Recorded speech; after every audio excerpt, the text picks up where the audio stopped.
I thought it was just another speeding ticket, 5 miles over, maybe 10. But when the cop opened my trunk, there was a blood-stained glove, a black backpack, and jewelry I'd never seen in my life. That's the moment I realized my entire life could go to hell in seconds. I swear, it started like the most ordinary Tuesday you could imagine. I'd just gotten off work, it was late evening, and I was running on maybe 3 hours of sleep and a gas station burrito. I wasn't even blasting music or doing anything reckless, just zoning out on the highway, sipping from my lukewarm coffee. The flashing red and blue lights in my rear view snapped me awake. My first thought, crap, speeding again. I wasn't paying attention to the needle, but I guessed maybe 5-10 miles over. The kind of thing that usually just means a warning or a ticket if the cop's in a good mood. I pulled over to the shoulder, rolled down my window, and tried to look as non-threatening as possible. The officer was tall, maybe mid-40s, with a mustache that screamed, "I've been doing this forever." He leaned in, flashlight flicking across my face even though it wasn't that dark out. "Evening, license and registration." I handed them over without a word, heart pounding in that stupid way it always does when you're face to face with a cop. Even when you've done nothing, your brain just screams, you're guilty of something. He glanced at my stuff, then said flatly, "Step out of the car." That part threw me. Usually, they just give you the talk right there at the window. But I didn't argue. I unbuckled, stepped out, and felt the chill of the night air on my arms. "What's going on?" I asked. "Routine check," he said, though the way his eyes avoided mine didn't feel routine at all. "Pop the trunk for me." Now here's the thing. I don't keep much in my trunk. A set of jumper cables, a ratty old blanket, maybe some grocery bags. That's it. So I wasn't nervous. Annoyed, yeah, but nervous? No. Pressed the release and the trunk lifted with that squeaky sound it always made. The cop's flashlight cut across the inside. Then it stopped. His whole body stiffened. "What the hell is this?" he muttered. I frowned, leaned to look. That's when I saw it. A black backpack, not mine, sitting dead center like someone had placed it there on purpose. Next to it, a single glove, beige colored, but stained dark at the fingertips. And tucked under the strap of the backpack, a silver necklace with a little heart-shaped charm. My stomach dropped so fast, I thought I was gonna puke right there on the asphalt. That's not mine," I stammered. "I don't even know what that's, sir." Step away from the vehicle.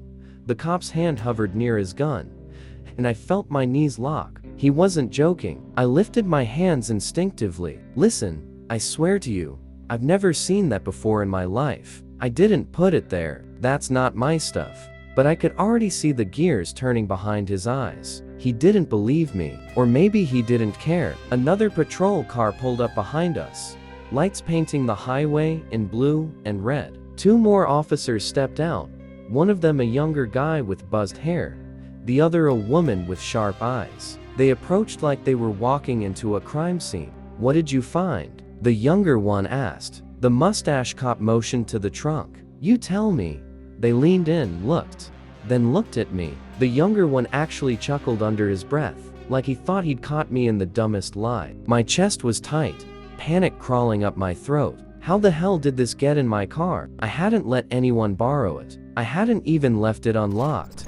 Now imagine what happens next. But before that, smash that like button and hit subscribe, cause the craziest part is just getting started. At least, I didn't think I had. "Sir," the woman said, her voice calm but firm, "we're gonna need you to step to the side. Hands where we can see them." Wait, I said quickly. "You don't understand. I just got off work. I've been driving straight home. That stuff is not mine. Please, check fingerprints, DNA, whatever. You'll see." The mustache cop gave me a long look. Funny thing, criminals always say that. That word criminal hit me like a sledgehammer. It didn't matter that I was innocent. Right then, on the side of that road, I was already guilty in their eyes. I wanted to scream, but all that came out was a hoarse whisper. Someone set me up, and in the back of my head, a terrifying thought started to bloom. What if this wasn't random? What if someone wanted me to take the fall for something way bigger than a speeding ticket? That word criminal hit me like a sledgehammer. It didn't matter that I was innocent. Right then, on the side of that road, I was already guilty in their eyes. I wanted to scream, but all that came out was a hoarse whisper. Someone set me up, and in the back of my head, a terrifying thought started to bloom.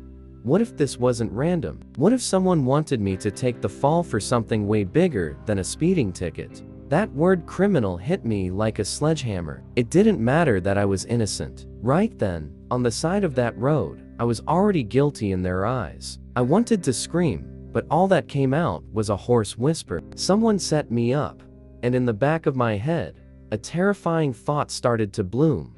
What if this wasn't random? What if someone wanted me to take the fall for something way bigger than a speeding ticket? She scribbled. Didn't even look up. Anyone else have access to your car? No, I mean, maybe at home? My brother, sometimes he borrows it, but he hasn't lately. I lock it, always. I could feel the sweat building at the back of my neck. Why are you asking me like I put that crap there? I swear to you, I didn't. The mustached officer gave me that look, the one that says, I've heard every excuse under the sun, and you're not special. He leaned in close. So you're telling me you don't recognize any of that? The backpack, the glove, the necklace? I shook my head so hard it probably looked fake. No, not mine. Never seen them before. The young cop stepped to the trunk, bent down, and unzipped the backpack. My stomach clenched, because whatever was inside, I already knew it wasn't gonna help me. He pulled out a bundle of cash, thick, band-wrapped, like something straight out of a movie. He dropped it on the edge of the trunk with a thud that made me flinch. Then another, and another. 3 stacks of cash, minimum. Holy sh*t, he muttered. I swear my heart stopped. That's not, my voice cracked. That's not mine. You have to believe me. The woman officer raised her eyebrows, finally meeting my eyes. That's a lot of money for someone who doesn't know what's in their trunk.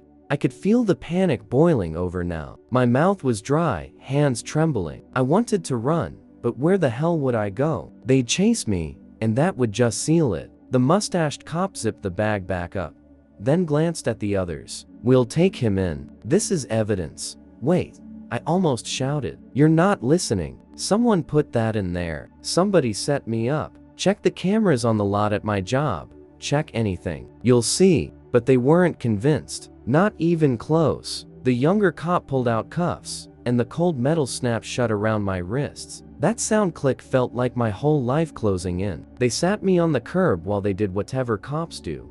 Photographed the trunk, bagged the glove, collected the necklace. I stared at the ground, trying not to lose it completely. Every thought in my brain was screaming, who did this? And why me? It wasn't until they shoved me into the back of the cruiser, the divider glass reflecting my pale face, that the real terror hit me. If I couldn't explain this, I was screwed. Not just a fine, not just probation. We're talking jail, maybe worse.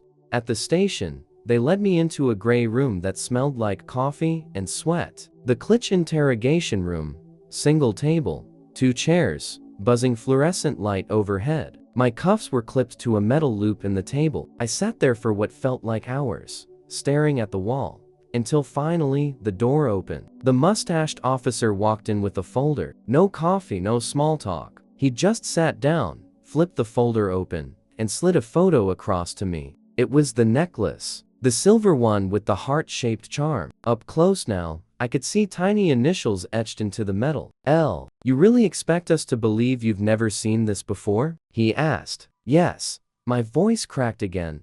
Too desperate. I don't even know anyone with those initials. He leaned back, folded his arms. That's interesting, because this exact necklace was reported stolen last week. My blood ran cold. And the glove? He continued. We're running prints, but I'll tell you right now, it was found at a burglary scene. Same day as the necklace went missing. My breath hitched. No, oh no. You think I'm some burglar? I was at work. You can check. He didn't flinch, just tapped the folder with one finger. Then maybe you should start telling us who really put this in your trunk. Because if you don't, guess who takes the fall? I was shaking so hard my cuffs rattled. I don't know who did this, but it wasn't me. He just stared, silent, like he was waiting for me to crack. And here's the worst part. for the first time, realized I didn't just need to prove my innocence. I needed to find out who the hell was trying to bury me alive. The thing about interrogation rooms is they're designed to make you feel like dirt. The gray walls, the buzz of fluorescent lights, the silence between questions, it eats at you until you'll say anything just to make it stop. After the mustached cop left, another officer came in. Younger, smoother. The good cop. He sat across from me with a cup of water and even smiled like we were old friends. "Look, man," he started, sliding the cup toward me. "We know people get mixed up in stuff they don't understand. Sometimes the wrong crowd uses you without you realizing. You seem like a decent guy. So tell me, who do you think might have put that backpack in your trunk?" I stared at him. My wrists ached against the cuffs. "I don't know. That's the problem. I didn't even know it was there until you showed me." He nodded slowly, like he was humoring a child. "You got enemies? Someone at work who doesn't like you? Neighbors who've had beef with you?" I shook my head. "I'm boring, man. I clock in, clock out, go home, watch TV. That's it." He leaned forward, lowering his voice. "Then why'd your brother's name pop up when we ran your plates?" My heart dropped. "What do you mean?" He tapped his pen against the folder. "Your car's been linked in the system before. Not you, him. He's been on our radar. Nothing stuck, but his name's there. And you said he borrows your car sometimes, right?" For a second, the room tilted. My brother? I mean, sure, he wasn't perfect, always hustling, always with some sketchy side jobs. But framing me? That didn't compute. "I don't believe you," I whispered. The cop's smile faded. "Believe what you want, but from where we sit, either you're lying, or your own brother set you up. And guess what? Courts don't care which." I wanted to scream, but the words got stuck in my throat, because deep down, part of me knew it wasn't impossible. My brother had access. He knew where I worked, what time I left. He could have slipped something into my trunk without me ever noticing. But why? Before I could say more, the door opened again. The woman officer stepped in, holding a clear evidence bag. Inside was a folded receipt. She slapped it on the table. "Recognize this?" I squinted. The paper was crinkled, but the store logo was clear. "Gasmart 24/7, just 2 blocks from my house." "It was in the backpack with the cash," she said. "Time stamped yesterday, 8:45 p.m. That's right before your shift ended, wasn't it?" My throat tightened. "I wasn't there, I swear. I was already at work by then." "Funny," she said coldly, "because this receipt has your loyalty card number on it." I froze. My loyalty card? That stupid thing I kept on my keychain. The one I swiped for discounts on gas and sodas? How the hell did it end up in that bag? I didn't use it," I stammered. The young cop leaned back, arms folded. "So, what? Someone stole your keychain, swiped your card, bought gas, and then planted stolen goods and cash in your trunk, all to frame you? That's a hell of a conspiracy." It sounded insane when he said it. Even I wouldn't believe me if I were him. My pulse pounded in my ears. This is it. They've already decided I'm guilty. No one's gonna buy this story. I dropped my head into my hands, trying to hold myself together, and in that moment, something terrifying crept into my mind. What if this wasn't random? What if someone close, someone I trusted, wanted me out of the picture? Because whoever did this knew everything. My schedule, my car, even my loyalty card. That's not some stranger. That's someone inside my life. The minute they mentioned my brother, I couldn't stop replaying every interaction we'd had in the past few weeks. The late night texts, the random times he asked if I was using my car, the way he dodged my calls when I asked him to help with mom's bills. It all suddenly carried a different weight. But family's family, right? He wouldn't hang me out to dry like this. He couldn't. The minute they mentioned my brother, I couldn't stop replaying every interaction we'd had in the past few weeks. The late night texts, the random times he asked if I was using my car, the way he dodged my calls when I asked him to help with mom's bills. It all suddenly carried a different weight. But family's family, right? He wouldn't hang me out to dry like this. He couldn't. He leaned back, smug. "Your brother's in the building." We brought him in for questioning. The floor dropped out from under me. If that was true, then what the hell did he say about me? Before I could ask, the door opened and there he was. My brother. Same face, same crooked smile, but his eyes? Cold, detached. Sit, the officer barked. He sat across from me, folding his arms like this was some kind of game. Tell your brother the truth, the cop pressed. But my brother just smirked. What truth? That he drives too fast? That he doesn't check his trunk? Something inside me cracked. Why would you do this? I snapped. Why set me up? He leaned forward, voice low. You always got the easy road, man. Mom trusted you. Dad bragged about you, even when you were doing nothing special. You don't know what it's like to be the shadow in your own house. I blinked at him, stunned. So what? You ruined my life because you're jealous. Not jealous, he whispered, almost calm. Just tired of being the nobody. I needed leverage. I needed to show I wasn't just your screw-up brother. And guess what? It worked. The officer glanced between us, probably eating this drama up like a soap opera. But for me, it wasn't entertainment. It was betrayal in its rawest form. I slammed my fists on the table, ignoring the cuffs digging into my wrists. You're destroying me, man. For nothing. He shrugged. Not nothing. For me, it's everything. The cop cleared his throat. Here's the deal. We don't care about your family feud. We care about who's guilty. And right now, all the evidence points at you. Unless your brother is ready to make a statement. My brother's smirk widened. He looked at me, then back at the cop. Nah, he's the one who should answer for it, not me. It was like a knife twisting in my gut. The officer stood. That's enough. You'll be held until the DA decides what to do. I felt the walls close in. My own brother had just thrown me under the bus in front of the cops, and there was nothing I could say that would change their minds. Every shred of evidence, the backpack, the receipt, even my loyalty card was stacked against me. And now, his words sealed the coffin. As they dragged me back to holding, one thought kept looping in my brain. Blood doesn't mean loyalty. Sometimes it's just the knife closest to your back. They say silence can be louder than words. Sitting in that holding cell, surrounded by peeling paint and the low hum of fluorescent lights, I finally understood. Every second stretched, and all I could hear was my brother's voice echoing in my head, sealing me as the guilty one. Hours passed. No one came. Just the guards shuffling, inmates snoring, and me staring at my own hands like they were foreign. I kept asking myself, what do I even do now? They say silence can be louder than words. Sitting in that holding cell, surrounded by peeling paint and the low hum of fluorescent lights, I finally understood. Every second stretched, and all I could hear was my brother's voice echoing in my head, sealing me as the guilty one. Hours passed. No one came. Just the guards shuffling, inmates snoring, and me staring at my own hands like they were foreign. I kept asking myself, what do I even do now? He ignored my sarcasm. We've been reviewing surveillance footage near where you were pulled over. Guess what? Your car was parked outside a warehouse last week. That warehouse was linked to a break-in. You want to explain that? My stomach dropped. I've never been near any warehouse. I don't even know what the hell you're talking about. He flipped open the file, slid a blurry photo against the bars. That's your car. Same plates. I pressed my forehead against the cold metal. This is insane. Someone's using me as a pawn. And I bet I know who.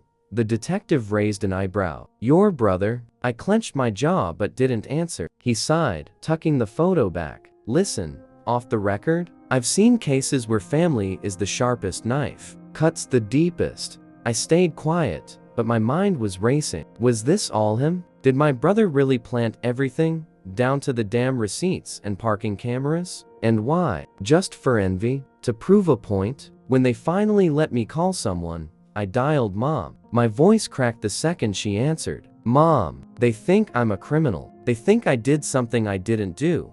Her silence was heavier than the cell. Your brother already came by, she whispered. He told me you've gone down the wrong path. I felt like I'd been stabbed again. Mom, he's lying. I don't know who to believe, she admitted, and those words crushed me more than any handcuffs. By the time I hung up, I realized the truth. I was alone in this fight. My brother wasn't just setting me up in the eyes of the law, he was poisoning the family too. And the scariest part, the evidence wasn't just strong, it was perfect. Too perfect. Like someone had rehearsed every step. The detective's words haunted me as I lay back on the hard cot. Sometimes family cuts the deepest. I closed my eyes, heart pounding, wondering if I'd ever walk out free, or if my brother had already written the ending for me. And the scariest part, the evidence wasn't just strong, it was perfect. Too perfect. Like someone had rehearsed every step. The detective's words haunted me as I lay back on the hard cot. Sometimes family cuts the deepest. I closed my eyes, heart pounding, wondering if I'd ever walk out free, or if my brother had already written the ending for me. He slid a folder across. Inside, traffic cam shots. A figure, same build as mine, driving my car the night of the warehouse break-in. Except the timestamp showed a time when I was at work, miles away. My alibi, finally proven. Your brother gave us the tip about your activities. That's why we looked at you first, the detective explained. But once we dug deeper, everything pointed elsewhere. He had access to your car. He used you as a shield. I stared at the grainy photos, anger rising so hard it felt like my chest would explode. My own blood, my brother. They released me that evening. Walking out of that station felt surreal, like I'd stepped back into the world, but with chains still dragging behind me. Mom called. Her voice was shaky. He confessed, didn't he? I didn't answer. I couldn't. Later that night, I sat alone in my car, staring at the steering wheel. It wasn't just about being free. It was about trust, shattered. My brother didn't just frame me. He stole the ground beneath my feet. And here's the worst part. He'll probably get a lighter sentence. Rookie cop, bad judgment, some bullshit excuse. While I'll live forever with the memory of being betrayed in a way I can't put into words. So, yeah, the case is over. But the story isn't. Because how do you forgive someone who used your life like a practice target? That's the kind of cut no time can heal.